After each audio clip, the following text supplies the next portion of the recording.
Hello friends, welcome to my YouTube channel. आज हम लोग एनसीएफ से संबंधित प्रीवियस ईयर के क्वेश्चन कंप्लीट करेंगे। और अगर आपको वीडियो अच्छा लगे तो चैनल को सब्सक्राइब करें, वीडियो को लाइक करें, कमेंट करें। चले देखते हैं हम लोग यहाँ पे। सबसे पहले तो देखते हैं राष्ट्रीय पाठचर्या की रूपरेखा। एनसीएफ को जो हिंदी में बोलते हैं राष्ट्रीय पाठचर्या की रूपरेखा, और एनसीएफ का जो फुल फॉर्म होता है नेशनल करिकुलम फ्रेमवर्क। तो ये भी आपको याद रखना है। अब देखो यहाँ पे पहला क्वेश्चन आपसे पूछा गया है, राष्ट्रीय पाठचर्या रूपरेखा 2005 का मुख्य दर्शन क्या है, या फिर जिसको थीम बोला जाता है कि मुख्य थीम क्या है। जैसे कि व्यवसायिक कुशलताएं सीखना, बिना बोझ के सीखना, शैक्षणिक गतिविधियों को सीखना, या फिर सतत एवं व्यापक मूल्यांकन। तो यहाँ जो एनसीएफ 2005 है, इसकी जो मुख्य विषय है, मुख्य विषय इसका ये है कि बिना बोझ के सीखना क्या है, लर्निंग विदाउट बर्डन के साथ। तो यहाँ पे बी ऑप्शन बिल्कुल करेक्ट हो जाएगा।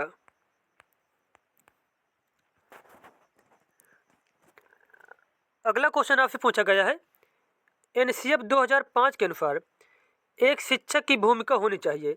एक शिक्षक की भूमिका कैसी होनी चाहिए? एक शिक्षक की भूमिका होनी चाहिए एनसीएफ 2005 के अनुसार एक सुविधादाता की। कैसी होनी चाहिए? एक सुविधादाता की होनी चाहिए।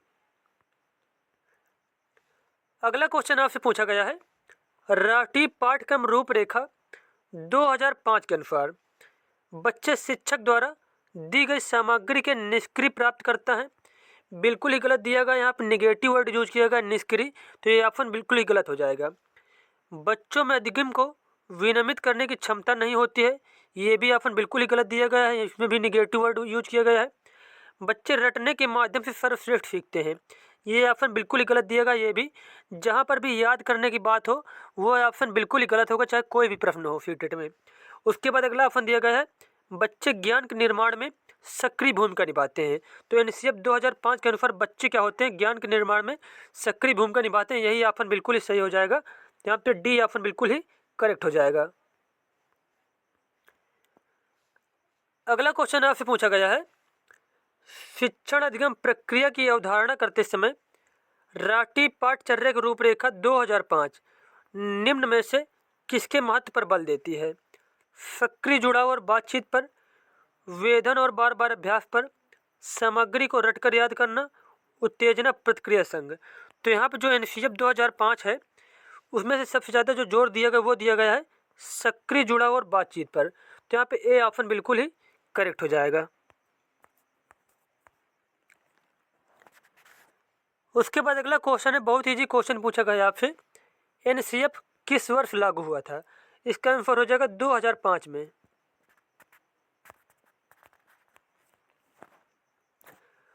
अगला क्वेश्चन आपसे पूछा गया है, राष्ट्रीय पाठचर्या की रूपरेखा 2005 एनसीएफ 2005 के अनुसार गणित शिक्षण का मुख्य उद्देश्य है बच्चों को अंक गणित का ज्ञान देना, बच्चों में गणित के प्रति रुचि पैदा करना, बच्चों में तार्किक चिंतन तथा समस्या समाधान का विकास करना, बच्चों का संवेगात्मक विकास करना। तो यहाँ पे जो एनसीएफ 2005 के अनुसार गणित सिखाने का जो मुख्य उद्देश्य है वह है बच्चों में तार्किक चिंतन तथा समस्या समाधान का विकास करना। तो यहाँ पे सी ऑप्शन हमारा बिल्कुल ही सही हो जाएगा। अगला क्वेश्चन आपसे पूछा गया है, राष्ट्रीय पाठचर्या रूपरेखा 2005 में निम्न में से किस परीक्षा संबंधी सुधारों को सुझाया गया है? तो यहाँ पे पहला ये ऑप्शन बिल्कुल सही दिया गया है कि कक्षा 10 की परीक्षा ऐच्छिक होनी चाहिए। तो यहाँ पे ए ऑप्शन बिल्कुल ही करेक्ट हो जाएगा। अगला क्वेश्चन यहाँ पर दिया गया है, एनसीएफ 2005 के अनुसार गलतियाँ इस कारण महत्वपूर्ण होती हैं, यह विद्यार्थियों को उत्तीर्ण एवं अनुत्तीर्ण समूह में वर्गीकृत करने के लिए एक महत्वपूर्ण उपकरण है। यह बिल्कुल ही गलत ऑप्शन दिया गया है। क्या इसको उत्तीर्ण एवं अनुत्तीर्ण नहीं किया जाता गलतियों के माध्यम से? अगला ऑप्शन यहाँ पर दिया गया है, यह अध्यापकों को बच्चों को डांटने के लिए तरीका उपलब्ध कराती हैं। ये भी बिल्कुल गलत दिया गया है। गलतियाँ क्या हैं? बच्चों को डांटने के लिए तरीका उपलब्ध कराएंगे क्या? यह बच्चे के विचार की अंतर्दृष्टि उपलब्ध कराती हैं तथा समाधानों को पहचानने में सहायता करती हैं। तो यहाँ पे सी ऑप्शन बिल्कुल सही दिया गया है कि बच्चे के विचार की अंतर्दृष्टि उपलब्ध कराती हैं तथा समाधानों को पहचानने में सहायता करती हैं। तो यहाँ पे सी ऑप्शन बिल्कुल सही हो जाएगा। अगला क्वेश्चन आप पूछा गया यहाँ पे, राष्ट्रीय पाठचर्या फ्रेमवर्क 2005 ने अपनी समझ से प्राप्त की है। अपनी समझ जो प्राप्त की है 2005 एनसीएफ ने, ये प्राप्त की है रचनावाद से। किससे? रचनावाद से। अगला क्वेश्चन आपसे पूछा गया है, एनसीएफ 2005 किस प्रकार की शिक्षण प्रणाली को प्रोत्साहित करता है? इसका आंसर हो जाएगा समावेशी शिक्षा को। किसको? समावेशी शिक्षा को। अगला क्वेश्चन आपसे पूछा गया है, एक बालक को वस्तुओं को देखने में कुछ समस्या है, उसका दाखिला एनसीएफ 2005 के आधार पर किस विद्यालय में होना चाहिए? इसका आंसर हो जाएगा समावेशी विद्यालय में। कैसे विद्यालय में? समावेशी विद्यालय में।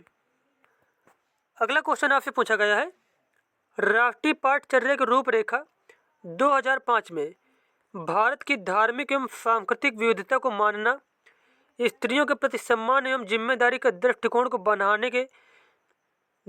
बढ़ाने के प्रोग्राम का आयोजन एवं वृत्तचित्र तथा फिल्मों को एकत्र करना एवं दिखावा जिनके माध्यम से न्याय एवं शांति में वृद्धि हो को सुझाया गया है। ताकि तो यहाँ पे जो दृष्टिकोण बताए गए हैं, तो एनसीएफ 2005 में किस लिए सारी बातें बताई गई हैं।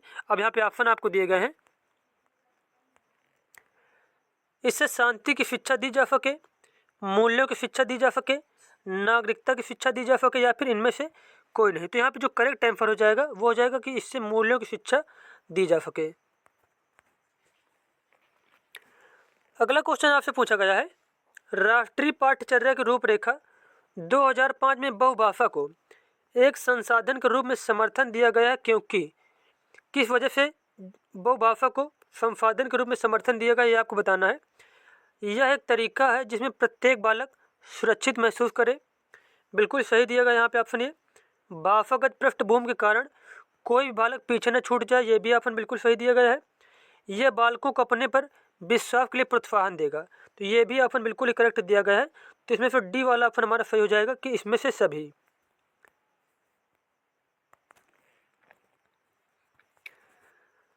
अगला क्वेश्चन आपसे पूछा गया है, राष्ट्रीय पाठ्यचर्या की रूपरेखा 2005 में शांति शिक्षा को बढ़ावा देने के लिए कुछ क्रियाओं की अनुशंसा की गई है। पाठ्यचर्या की रूपरेखा में निम्न में से किसे सूचीबद्ध किया गया है? तो पाठ्यचर्या की रूपरेखा में किसको सूचीबद्ध किया गया है? तो इसका आंसर हो जाएगा शांति शिक्षा को पाठ्यक्रम में सम्मिलित किया जाए। किसको? शांति शिक्षा को पाठ्यक्रम में सम्मिलित किया जाए। अगला क्वेश्चन आपसे पूछा गया है, राष्ट्रीय पाठ्यचर्या की रूपरेखा 2005 में बातचीत की गई है, ज्ञान का विकास किया जाए, शिक्षण के लिए सुव्यवस्थित पाठ्यक्रम निर्धारित किया जाए। तो यहाँ पे ए ऑप्शन बिल्कुल सही हो जाएगा। अगला क्वेश्चन आपसे पूछा गया है, राष्ट्रीय पाठ्यचर्या की रूपरेखा 2005 की संस्तुतियों के संबंध में कौन कथन सत्य नहीं है? विश्वविद्यालयों को राजनीति से मुक्त रखना, ज्ञान को बाह्य जीवन से जोड़ना, राष्ट्र के प्रजातांत्रिक मूल्यों को सम्मान, परीक्षाओं में लचीलापन। तो यहाँ पे आपसे पूछा गया है कि कौन सा कथन सत्य नहीं है एनसीएफ 2005 के अनुसार। तो यहाँ पे विश्वविद्यालयों को राजनीति से मुक्त करना, इसके बारे में एनसीएफ में कोई भी बात नहीं कही गई। तो यहाँ पे ए ऑप्शन बिल्कुल ही गलत दिया गया है। अगला क्वेश्चन आपसे पूछा गया है, एनसीएफ 2005 की संस्तुतियों के अनुसार कक्षा 1 एवं कक्षा 2 के विद्यार्थियों के लिए मूल्यांकन का तरीका होना चाहिए। मतलब इसे पूछा गया कक्षा 1 और जो कक्षा 2 के विद्यार्थी हैं उनके लिए मूल्यांकन का तरीका कैसा होना चाहिए। इसका आंसर हो जाएगा कि प्रेक्षण के आधार पर मूल्यांकन किया जाना चाहिए कक्षा 1 एवं कक्षा 2 के विद्यार्थियों का। अगला क्वेश्चन आपसे पूछा गया है, राष्ट्रीय पाठ्यचर्या की रूपरेखा 2005 में गुणवत्ता आयाम शीर्षक के अंतर्गत अधिक महत्व दिया गया है। तो 2005 में जो गुणवत्ता आयाम शीर्षक के आधार पर जो सबसे ज़्यादा महत्वपूर्ण बताया गया सब वो है बालकों के लिए संरक्षित अनुभव एवं पाठ्यक्रम सुधार को। तो यहाँ पर डी ऑप्शन बिल्कुल सही हो जाएगा। अगला क्वेश्चन आपसे पूछा गया है, इनमें से कौन पाठ्यचर्या एनसीएफ 2005 मार्गदर्शी सिद्धांत नहीं। मतलब एनसीएफ 2005 में किसके बारे में नहीं बताया गया, तो ये बताना है आपको। ज्ञान को स्कूल के बाहरी जीवन से जोड़ना, ये भी बिल्कुल सही है। पढ़ाई को रटन प्रणाली से मुक्त करना, ये भी बिल्कुल करेक्ट है कि पढ़ाई को रटन प्रणाली से मुक्त करना। उसके बाद अगला ऑप्शन दिया गया है, अंग्रेजी भाषा में शिक्षा देना, ये ऑप्शन बिल्कुल ही गलत दिया गया है। एनसीएफ 2005 में ये बिल्कुल नहीं कहा गया कि अंग्रेजी भाषा में शिक्षा देना चाहिए। उसके बाद अगला है बच्चों को चौमुखी विकास के अवसर उपलब्ध कराना, तो ये ऑप्शन बिल्कुल करेक्ट हो जाएगा, जबकि सी ऑप्शन बिल्कुल ही गलत दिया गया यहाँ पे। अगला क्वेश्चन आपसे पूछा गया है, राष्ट्रीय पाठ्यचर्या की रूपरेखा 2005 के अंतर्गत परीक्षा सुधारों में निम्न में से किस सुधार को सुझाया गया है। तो यहाँ पे पूछा गया आपसे राष्ट्रीय पाठ्यचर्या की रूपरेखा 2005 में किस सुधार को सुझाया गया, तो इसका आंसर हो जाएगा सतत, निरंतर एवं व्यापक मूल्यांकन को। किसको? सतत या फिर व्यापक मूल्यांकन को। अगला क्वेश्चन आपसे पूछा गया है, राष्ट्रीय पाठ्यचर्या की रूपरेखा 2005 दस्तावेज में भाषा के लिए निहित है। भाषा के लिए कैसे, मतलब भाषा का प्रयोग किया जाना चाहिए, तो इसका आंसर हो जाएगा बहुभाषा। किसका? बहुभाषा का। अगला क्वेश्चन आपसे पूछा गया है कि राष्ट्रीय पाठ्यचर्या की रूपरेखा 2005 के अनुसार अधिगम अपने स्वभाव में और है, मतलब अधिगम कैसा है, तो अधिगम जो होता है सक्रिय और सामाजिक है। तो यहाँ पे बी ऑप्शन बिल्कुल ही सही हो जाएगा, अधिगम कैसा है, सक्रिय और सामाजिक है। अगला क्वेश्चन आपसे पूछा गया है, राष्ट्रीय पाठ्यचर्या की रूपरेखा 2005 एनसीएफ 2005 के आधारभूत सिद्धांतों में निम्नलिखित में से कौन सा भाग सम्मिलित नहीं है। अच्छी बाह्य परीक्षाओं का आयोजन करना, रटने को महत्व न करना, पुस्तकों के इतर ज्ञान प्राप्त करना, ज्ञान को वास्तविक जीवन से जोड़ना। अब यहाँ पे आपसे पूछा गया कि कौन सा सम्मिलित नहीं है, तो यहाँ जो ए ऑप्शन दिया गया अच्छी बाह्य परीक्षाओं का आयोजन करना, इसके बारे में एनसीएफ में कुछ भी नहीं बताया गया है। जबकि रटने को महत्व न देना, पुस्तकों के इतर ज्ञान प्राप्त करना और डी ऑप्शन जो दिया गया ज्ञान को वास्तविक जीवन से जोड़ना, इन तीनों के बारे में एनसीएफ में बताया गया है। तो यहाँ पे ए ऑप्शन इस क्वेश्चन के अनुसार बिल्कुल सही हो जाएगा, क्योंकि इसमें पूछा गया नहीं है।